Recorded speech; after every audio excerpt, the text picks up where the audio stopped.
Hello everybody, welcome back to the Osteophysio YouTube channel.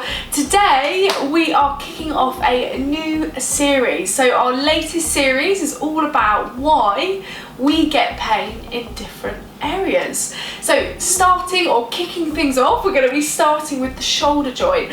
In particular, why do I get pain here? So when people come in and see us in clinic, they go, I've got pain here. What is going on? So I'm going to break down the main conditions that contribute to this, how you could potentially assess for it at home, what we might look at as osteopaths, and any other advice you need.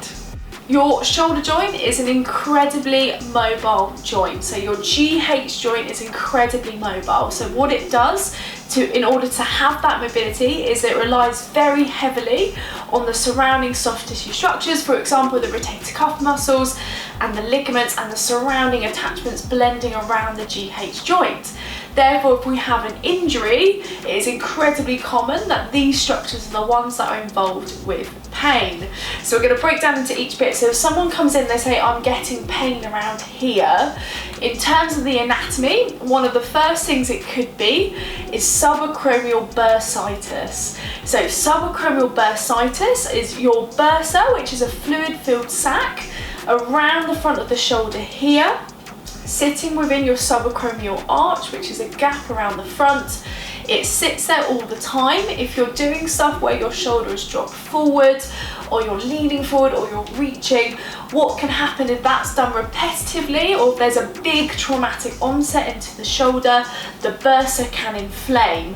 Where it sits in a very, very precise area, if it suddenly inflames and gets bigger, it becomes a space occupying lesion, which means that actually it starts to aggravate, and when you're doing anything, for example reaching up or reaching forward, it typically pinches that bursa or causes more pain. What happens if that gets pinched or it gets inflamed is it gives local pain here, which someone will report, or referral potentially down into that bicep area.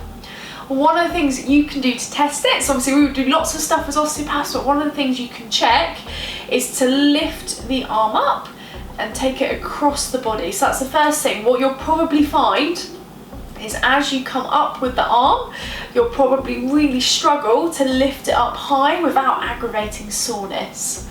One of the other things you can try is an empty can test where you're going to lift it up and you're going to turn your thumb down. So you're doing a thumbs down. So imagine that with Gladiator.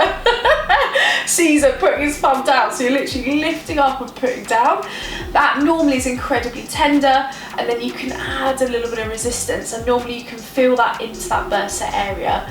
What you're also going to be involving, which massively overlaps with this bursitis, is damage or inflammation of the supraspinatus tendon. So again, lifting that up, you're more likely to be testing both of those structures, as well as if you bring the arm out to the side, that typically aggravates through the tendon as well.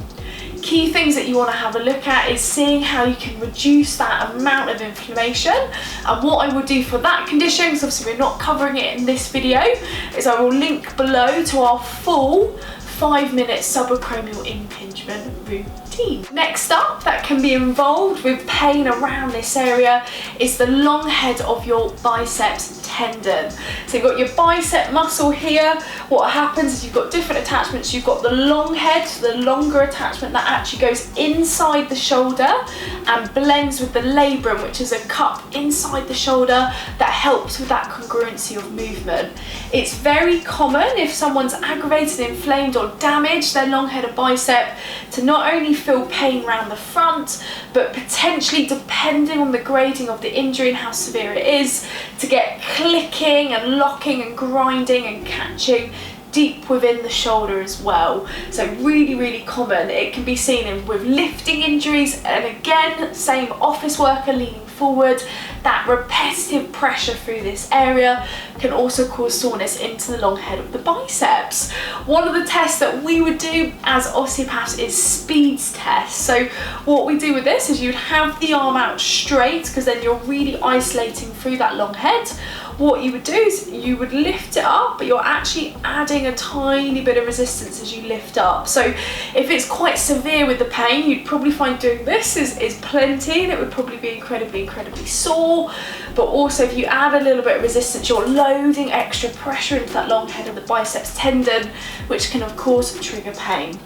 Same with subacromial impingement. We have done a full routine on how to manage long head or biceps soreness and when to see an expert, and again I will link that below. Another condition or injury that I want to talk about is damage or degeneration within your AC joint, so your acromioclavicular joint. So although this joint is a little bit further back compared to where we had the pain here, it's very common that it can refer round towards the front of the shoulder.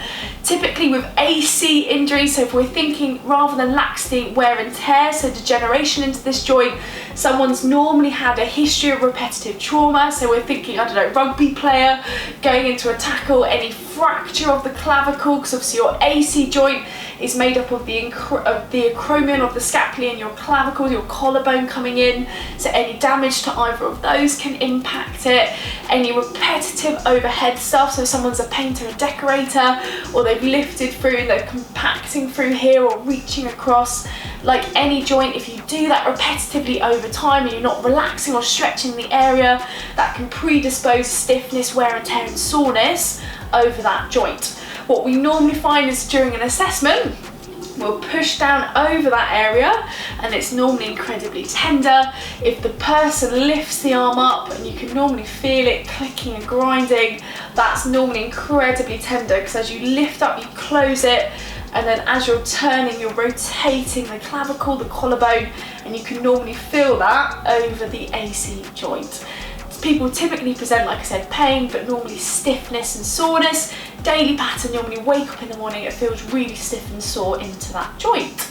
We again have done a video on AC pain, AC joint pain, how to manage it, so I will link that below. But if you're suffering with any of these mechanical conditions today and you've tried our videos or you're not quite sure what's going on, we always recommend getting it assessed, because as you can see, there's 3 conditions all presenting with a very similar location of pain, so you need to have that expert to differentiate between each one, work out what's going on, find the right diagnosis and management, and possibly hands-on treatment for you so that you can recover quicker.